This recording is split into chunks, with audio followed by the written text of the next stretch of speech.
Sinisira din pala ng bundok. Naisip para ako nahuhulog.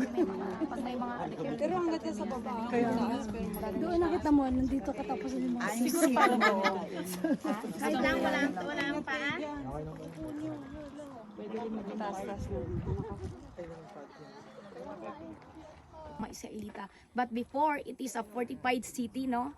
Panahon ng Canaanite at ng Israel time, itong lugar ng Tel Asica.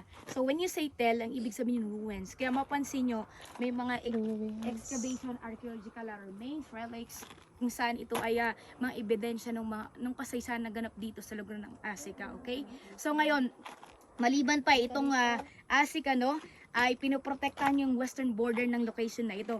And basically, pag-uusapan natin ngayon, isa sa mga sikat at popular na Bible character, no?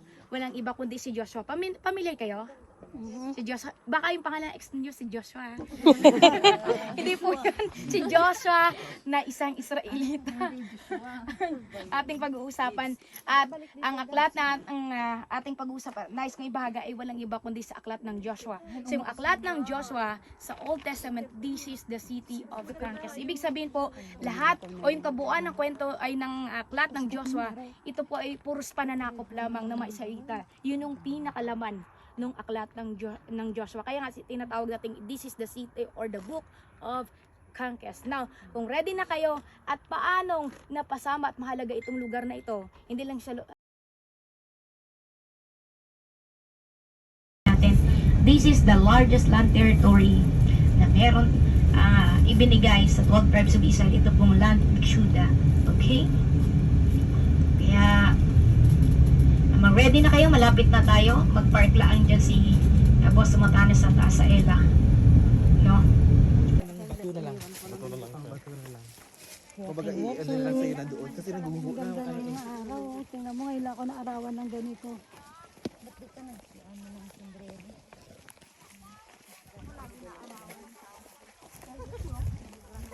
Maaga pa naman kaya maganda pa yung araw niya. Kasi tulad ng sinabi ko sa inyo, ang Ela or ang salitang Ela ay that is a Hebrew word na ang ibig sabihin ay ano? Mga ba yun? Ha? Puno. Ela. Valley. Ibig sabihin nun ay pistachio. Ayun, pistachio. Pistachio. Sa English, no? Arabian tree. So, saan yung Ela tree? So, itong mga puno na to, at yan, this is Ela tree. So, ibig sabihin, still right now, Ela tree is existing hindi lang sa panahon nila David, nila Goliath, ang ibang famous Bible characters na meron. At ang ibig sabihin pa niyan sa King James Version ay oak tree. Okay? Para meron kayong may ano kayo. At sa salitang Arabic namin, ha Mikaela. Okay? So, itong area na to, itong battleground na ito, this is a triangular shape. Okay? Kaya pansinin nyo, triangle siya na kon. And even ito. At saka itong libis na to, o itong wadi na to, this is very significant. Tulad ng sinabi ko sa inyo. Malalaman niyo kung bakit anong meron dito. So, Tagalog na lang po yung basahin ko sa inyo, okay? So, ang ating reference ay makikita po sa aklat ng Samuel o 1 Samuel sa Old Testament naman ito, okay? Kung saan naganap ang pinaka-kwento patungkol kay David at Goliath, okay? Para mas hindi na tayo mahirapan sa English, wala naman palang foreigner dito. Sana yung every trip, no? Lahat ng trip ko ay puro foreigner, kaya nag-i-English din ako. Feeling lang. Sabi dito sa 1 Samuel chapter 17, okay?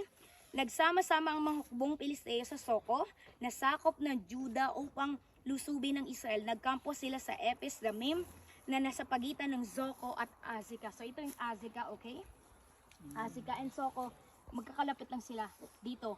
At yung Ephes Damim, ito yon, parte ito, okay? At sabi dito, si Saul naman at ang mga Israelita ay nagkampo sa may libis ng Ela. So ito po yon, this is Ela Valley. Yung kalaparan mula doon, kanina nakita nyo sa taas, tinuro natin sa inyo, yung kalaparan ng kapatagang ito or Lower Shepela. This is Ela Valley kasama sa Lower Shepela or coastal plain o patag na tinatawag natin, okay? Sino yung nakakampo dito? Sila King Saul, yung kauna-unang hari ng Israel at ang mga Israelita, okay? At pagkatapos, at doon naganda sila sa pakikiglaban sa mga Philistines. So, ang kalaban ng mga Israelite ay mga Philistines. Verse 3, magharap ang dalawang pangkat, ang mga Pilisteo na sa isang burol At nasa kabila naman ng mga Israelita, isang libis ang nakapagitan sa kanila. So matindi yung labanan. So face to face ang labanan dito. Kumbaga nakaharap sila sa bawat isa. At ang nangyari? Isang pangunahing mandirigma ang lumabas mula sa kampo ng Filisteo. Alam niyo ba kung sino yon? Ang pangalan niya ay si Goliath at siya ay mula sa lungsod ng Gat. So malapit na yung Kiryat Gat dito. Okay? At ang mga nakatira doon mostly ay mga giants. So ang kanyang taas ay halos 3 metro. Grabe, ang tangkad niya. Ang computation ko po dito, kung hindi ako nagkakamali na sa mga 9 footers maximum. Okay? Sa version ko sa English sa Bible. Okay? At ano pang sabi dito? Nasaan na tayo? Hinamon niya ang mga Israelites na makipaglaban sa kanya. Tanso ang kanyang helmet, gayon din ang kanyang kasuotang pandigma na tumitimbang ng 57 kilo. Ibig sabihin, full gear ito si Goliath. Kumbaga meron siya mula ulo hanggang paa, okay? At tanso rin ang nakabalot sa kanyang binte, grabe no, ang bigat noon. At hita, pati ang tabak na nakasakbat sa kanyang balikat. So lahat yon mula ulo hanggang paa. Ang hawakan ng sibat niya ay napakalaki at ang bakal naman na tulis nito ay tumitimbang ng 20 libra, grabe. Yung kanyang tawag ito, spear, nakon yung kanyang Sibat. sobrang bigat, grabe. Forward. Ay, bawal. Hoy, bawal. Video mo na lang. Naka-video nga. Ay, siya, may plus. Ito hindi pwede. Setting mo. Sisiguban tayo dyan.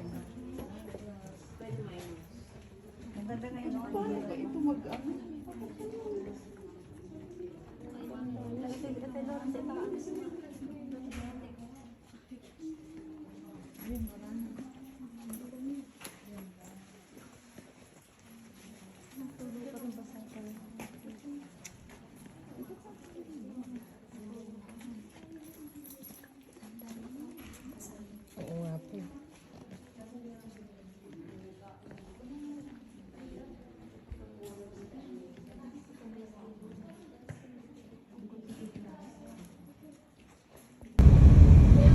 Gusto nila yung sarili nila mga pagsisika, hindi yung ako.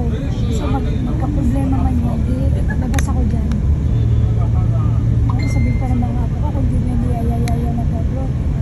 Di ba? Hindi naghiwalay or... Ganun talaga. Ako parang may kumain. mga grapes. May kumain na ba? Amoy longganisa. Amoy Meat yung kaya lang kasi kung karne po kasi ma-adapt ng aircon yung food. Sa Planat po, papunta na tayo dun sa may kakainan.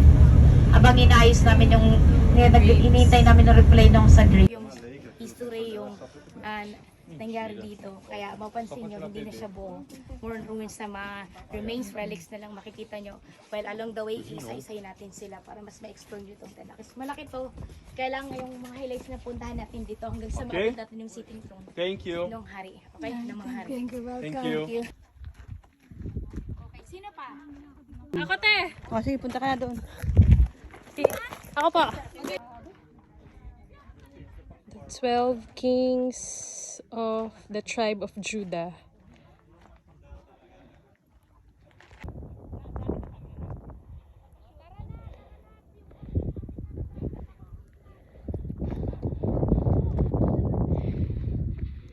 Again.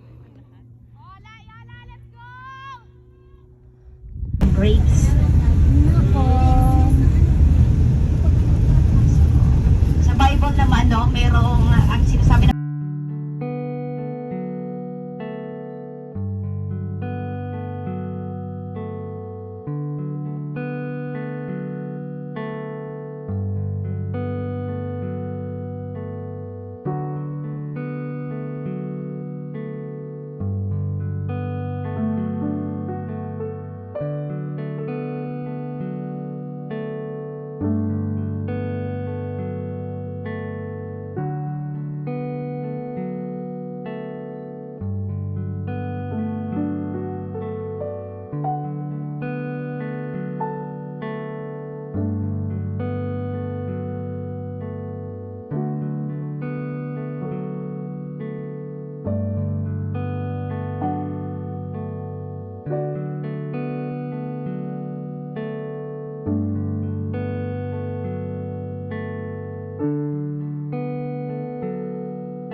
Thank